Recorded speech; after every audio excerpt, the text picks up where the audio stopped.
My name is Philip, and I am born in Canada, and I moved to Sweden about 24 years ago. So I have two different nationalities. I am Canadian and I'm Swedish. And I've been working in this school here that you see behind me for the last at least 15 years. And I teach history, geography, and technology. And I try to teach them together as like a transdisciplinary way. Together with my colleagues, we try to work together to help our students to become uh, the best students in the world. I guess that your teacher is trying to do the same with you, and we want to teach something that is sustainable, knowledge that will last for a long time. From Visit Pages Pinamaka. With your permission, may I ask a question? Yes, of course. In a multilingual classroom, how do you ensure that students' language proficiency does not limit their ability to demonstrate higher order thinking such as analysis, evaluation, and reasoning? Yes, it's a good question. Here we use three different languages mostly, Swedish, English, and French. And we let the students use a translanguaging approach where they can switch from one language to the other. Sometimes a word will miss in their language, so they are free to use another word to explain a concept. And at the same time, we try to have immersion. So some teachers are trying to stick to one language when it's their native language.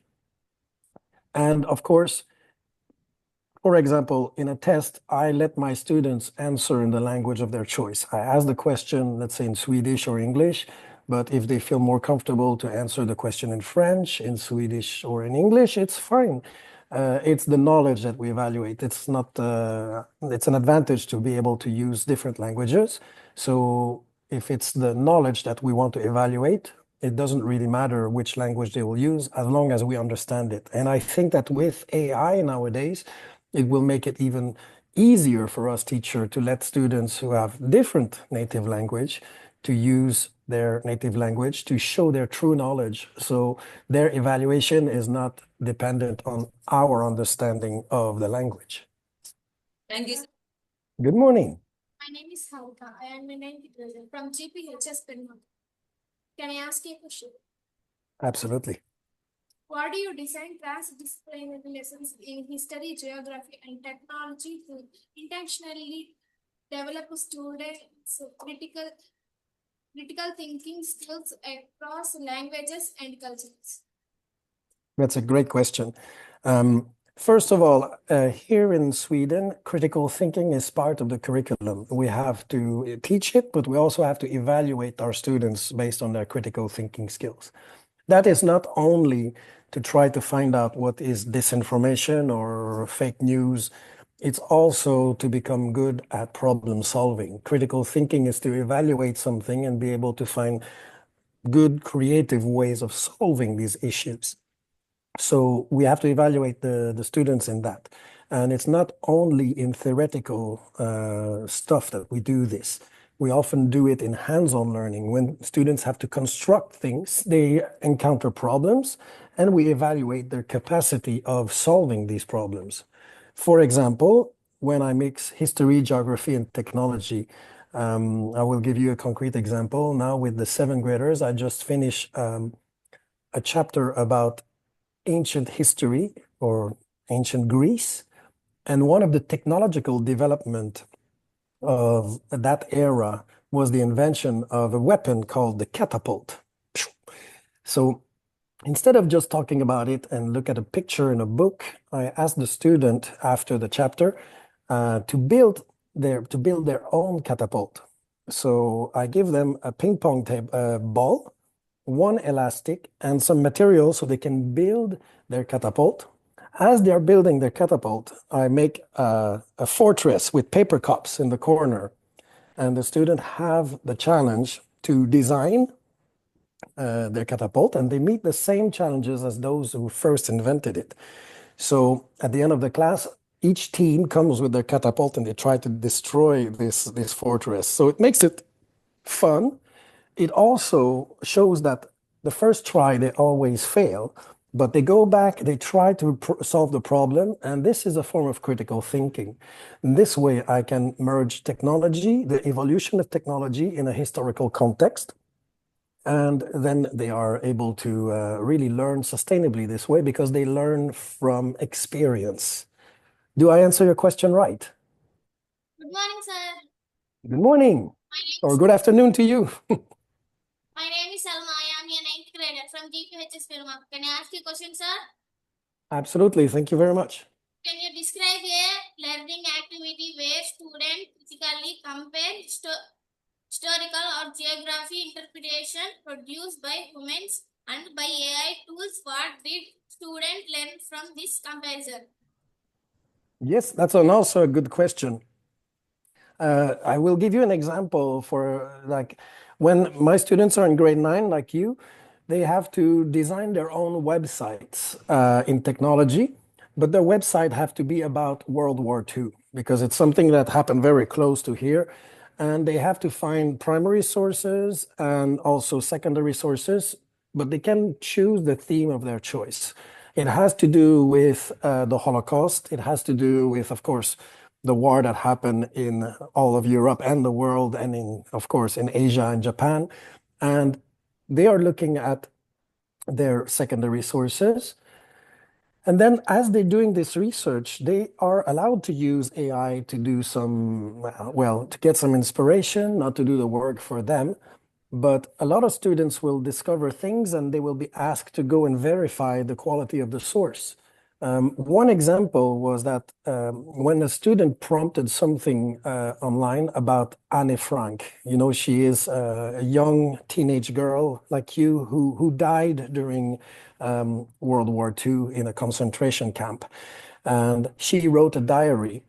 And in the AI tool, in ChatGPT, the student received the answer that she was never in the concentration camp called Auschwitz.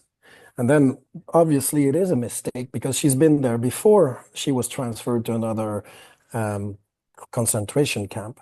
Some of her relatives died in that concentration camp.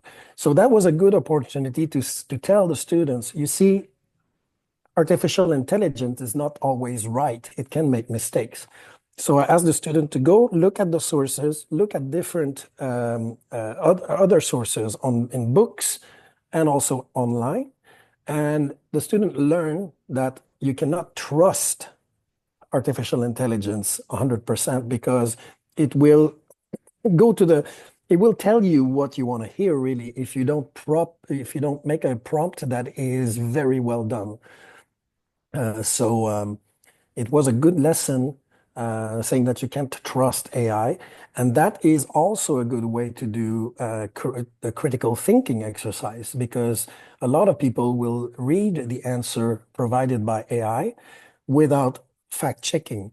And it's very important to look at the quality of the sources if we want to have reliable information. How do you assess critical thinking in a transdisciplinary context, especially when students use digital or AI-based tools as part of their learning process? Mm-hmm. It's a bit like the answer I just gave also. We have to evaluate critical thinking in different ways. First of all, like I said, doing fact checking is very important. And if the students, they can have different opinions, but they have to be able to back up their opinion with facts.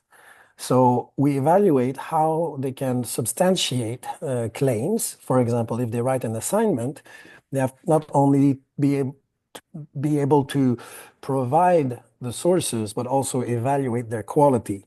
It is very important to teach that. There are different ways to do it to see if there is proximity to time of that source, for example, if it's peer reviewed, if there's more than one source, that's very important.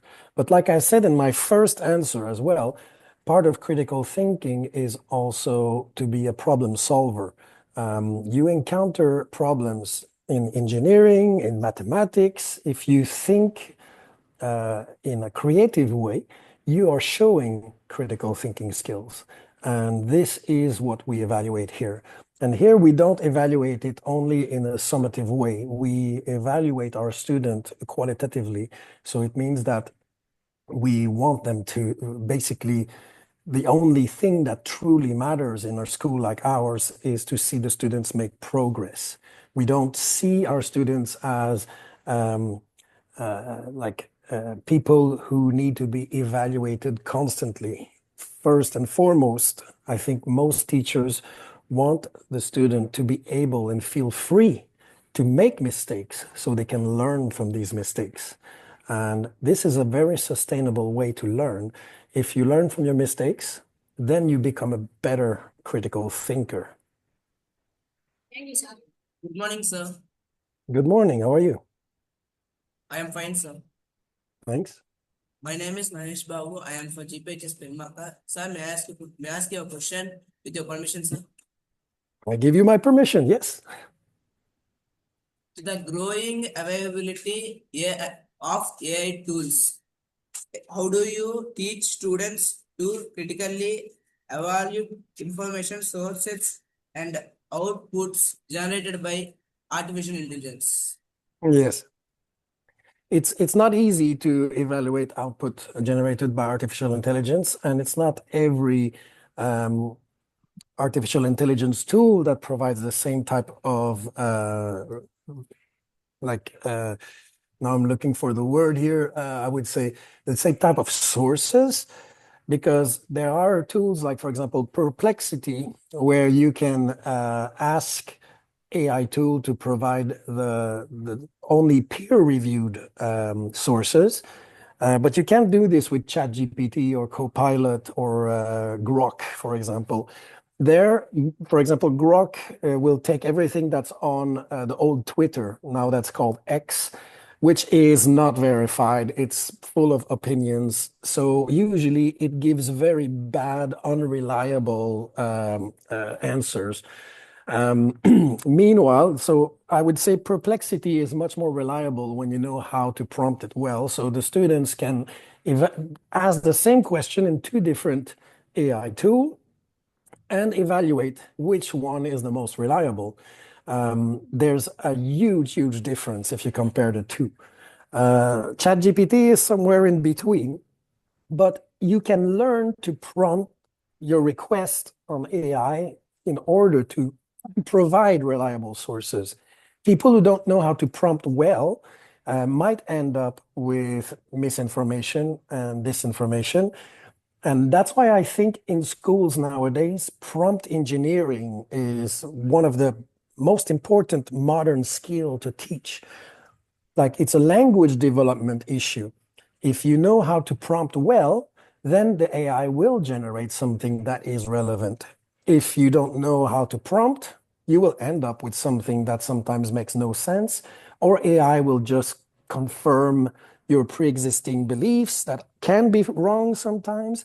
So this is part of teaching critical thinking. And of course, it's an art almost, or it's a science, I would say, to be able to prompt well and to evaluate the results you get from AI. So I think it's one of the most important skills in the future of education to teach. And the more we learn about languages, the more we learn to articulate our thoughts clearly in written or spoken form, we will have much better result at what we are asking AI. I mean, what can other countries learn from the Swedish education system?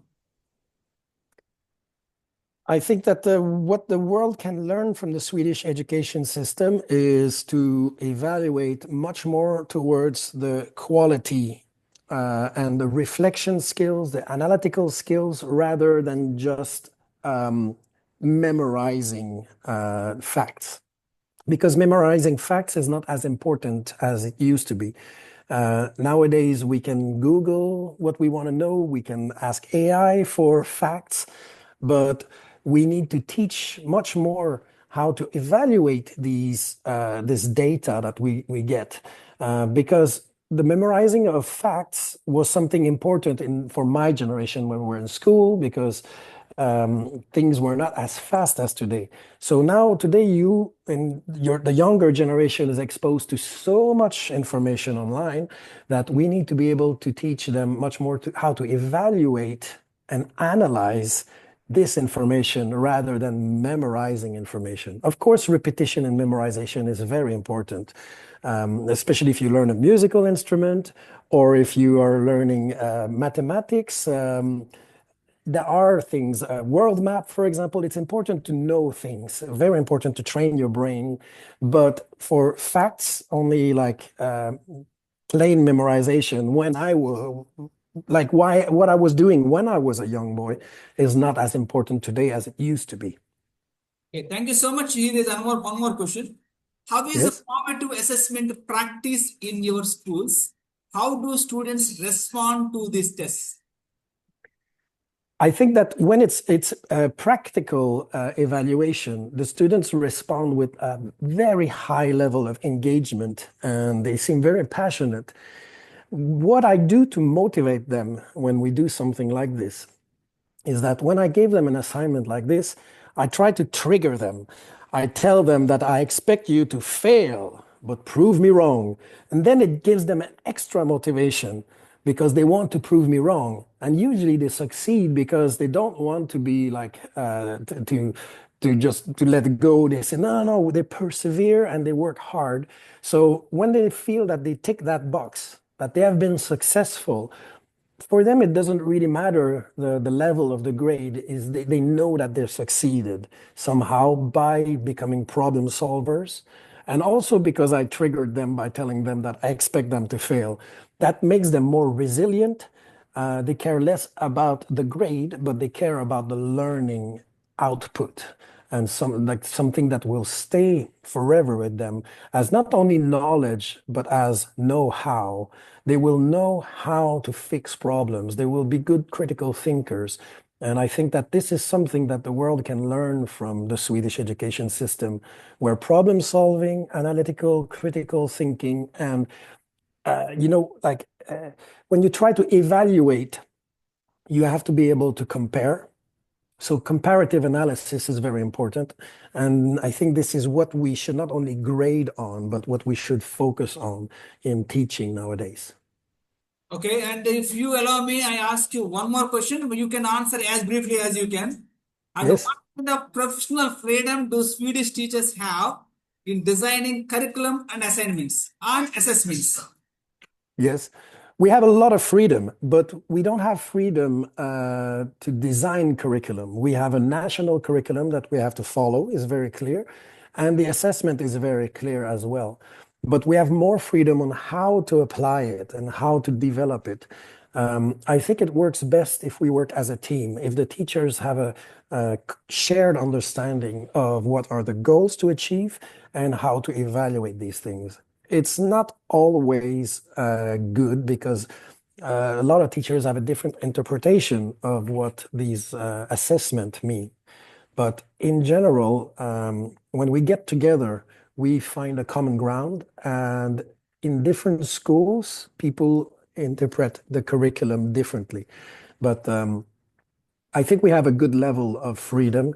And I think it's important because each teacher has some capital, some experience that they need to be able to share with their students, and that we should not be only following a very strict, rigid recipe. I think that's what makes Finland and Estonia and Sweden so successful in teaching for the needs of the 21st century. We're going away from this traditional way of teaching, but there is also a comeback to a more traditional way of teaching, away from screens, back to the books. So we have to find the right balance between all of these ways of educating. Okay, thank you so much for your time, and we thoroughly enjoyed about many aspects of your country, and we value your time. Thank you so much, and the students. Thank you so much. Guest teacher.